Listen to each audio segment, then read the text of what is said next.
Garbo sa Subo, produkto sa Cebu Institute of Technology University, maoy nag-first placer sa baguhay lang ipagawas nga resulta sa Mechanical Engineering Licensure Examination. Siya si Engineer Roy Christian Oro, nga nakakuha og 94.6 passing rate, kinsa hangtod karon ibayaw gihapon sa kalipay, nga natuman niyang main goal nga motop sa exam.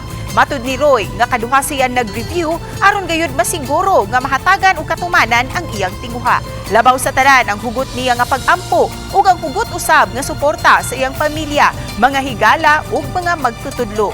Bata pa lang, achiever na siya isip consistent nga naguna sa klase hangtod na sa kolehiyo. Diin mitapos siya isip magna cum laude. Samtang mas nalipay ang iyang ginikanan sa kalampusan sa ilang anak nga ilang gimatuto.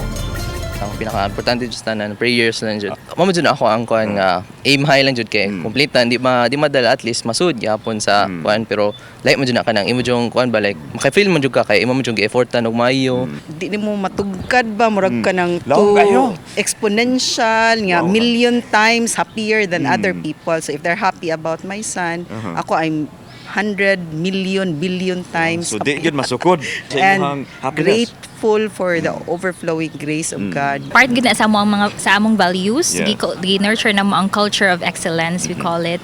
And karon ang amo ang mga educators, mga instructors, and mga professors, they are always in a continuous learning phase nga even while they're teaching, involved po sila sa industry,